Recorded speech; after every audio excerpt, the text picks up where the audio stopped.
Hi, friends. Okay, we are on day 2 of this week. It should be April 21st, Tuesday, and you should be working on determining the themes of short stories. I'm just going to do another plug that if you have not watched any of my videos up until this one, there may be a couple things you're confused about, but everything you need can be found back in my very first video, which was C1 Author's Purpose. So if you're stuck, go way back to the beginning of the literacy playlist and look for C1 Author's Purpose. That would be the only precursor or the only video you need to watch first before watching this one, because there's some things in here that may not make sense if you haven't watched that video. That being said, let's go ahead and dive in. Today we are looking at a new reading strategy called theme. Now, theme is not as complicated as it looks. Don't let it trick you. Don't let it fool you. Some people say that theme is the life lesson that the author wants you to glean from their story. Themes can mainly be found in entertaining writing. So let's go in the way back time machine and think about our big circle graph that I showed you for 2 weeks before I moved on to anything else. That graph had a pie, and the pie was divided into 3 sections. That's because author's purpose is easy as pie, P-I-E. Author is writing to persuade you, to inform you, or to entertain you. And today we are going to focus in on entertaining writing. Entertaining writing is movie scripts, okay, which eventually become movies to entertain them, comic strips, comedy writing, stand-up comedy, because those authors, they write that comedy and the purpose is to make you laugh. Romance novels, realistic fiction novels, sci-fi novels like the Divergent series or Twilight. Sci-fi would also be Harry Potter or non-realistic fiction. That would be those kind of entertaining writing pieces. Now, anytime an author is writing an entertaining piece, there is a theme. Now, the theme of a story is when we look at the main character of the story, any type of conflict or problem, and how that character deals with that problem. And then we try to apply that same lesson to our own life, okay? So real quick, let's take some notes here to make sure that we're all remembering what theme is, and then we'll look at an example together. So let's take a moment and jot down some notes. Now, anytime our author is writing to entertain us, they use elements. They use certain parts in their writing. They use things like dramatic effect and illusion and conflict and climax, which is like the woo craziest part of the story. Okay. They use problems amongst the characters. They use problems amongst characters' own selves in their heads or within their own families. They use external issues in society to kind of build suspense, and they do it all to keep you entertained. All of those problems with the world in the story, problems with the own character's emotions or feelings, problems with other characters that our main character is enduring, all of those things are built to make this reoccurring theme, this idea, this lesson that our character is constantly learning or experiencing throughout our text. That's a theme. So here next to this portion on your own paper, write theme equals an idea or a concept that reoccurs or happens again and again in a piece of art, or in this case, literature.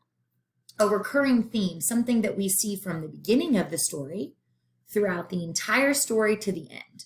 Sometimes there's more than one, but in short stories, typically there's only 1 or 2, and one of those is the main one, and that's what we're going to be looking at today. Shorter texts, shorter stories, and what theme, idea, concept we see that happens continuously throughout our story. Again, we learn what the theme is by examining the main character of the story. We watch the conflict and the problems that main character is going through and experiencing, and how that problem or those problems are resolved. How does the character deal with those issues? Because that in turn shows us how we can deal with similar issues in our own lives. Let's go ahead and look at iExcel and see, my puppy's saying hi, and see If we can do one together. Go ahead and go to IXL, Reading Strategies, QQS. It's also called B2, but you can just type in the code QQS in literature and it'll pull up Determine the Themes of Short Stories. All right, so I've got IXL pulled up. It's right here, B2, Determine the Themes of Short Stories. I'm going to read the short story aloud together. While I read, I am looking for the main character and any issues that the main character may be dealing with. So we're going to pause when we find that as I read. Daryl thought his friend Julia had such a cool mother. She would drive Julia and Daryl anywhere they wanted to go. Movie theaters, swimming pools, ice cream shops. Daryl's own mother worked in a laboratory all day, doing research. Even on weekends, she buried her nose in science books. Daryl loved the way his mom could explain mysterious things about the universe and always had interesting trivia to share. But sometimes he wished he had a mom who was a little more, well, fun. So we see our conflict already, don't we? It's right there at the beginning. We see that Daryl is having this internal issue with his mom. It's just this slight conflict of like, man, I see this other mom and she's cool, and I'm just kind of a little upset internally that my mom's not more fun. So we see this one conflict Daryl's having with himself in his brain about like, Ma, I love you, but can't you be more fun? And that is a conflict. Any small or large issue that causes our character to feel pain or to be struggling with something, that's a conflict. And watching how he deals with that conflict may teach us the theme of our story. Let's go on to our next paragraph. One Saturday, Julia and her mom picked up Daryl at his house. They were all going to a big amusement park. Daryl said goodbye to his mom, who was reading. Isn't your science project due Monday? She asked him. It's almost done, Daryl said, walking out the door. At the amusement park, Julia's mom treated them to popcorn and fried dough. They all dared each other to go on the fastest, most dizzying rides in the park. They laughed and screamed all day long. Daryl had a blast. Daryl woke up with a splitting headache Sunday morning. He groaned at the thought of finishing his science project. He heard his mother making breakfast, the same breakfast she made every Sunday, a vegetable omelet and fresh fruit. Usually Daryl wanted a donut for breakfast, but the thought of more junk food made him queasy. His mother's healthy cooking and quiet, studious ways were just what he needed after such a loud and busy day. After he ate, his mother helped him finish his science project. When Julia called later asking Daryl if he wanted to come by, he said no. Maybe next weekend he would be ready for more fun, but not now. Now, we're presented at the bottom of our short story with two options for themes. Remember, a theme is a recurring idea throughout the entire text, not just one portion, the entire text. So early on at the beginning of our story, we see that Daryl is having this internal conflict with his mom. He just wishes she was a little more fun. He's just a little bit wishing she wasn't as studious. But then, as our story goes on, and he's lamenting the fact, that means he's really sad, that his mom isn't more like Julia's mom. We get towards the end of our story, and he realizes midway through, oh no, I've played, and that was great, and I had a great time, but now it's Sunday, and I have to get down to business.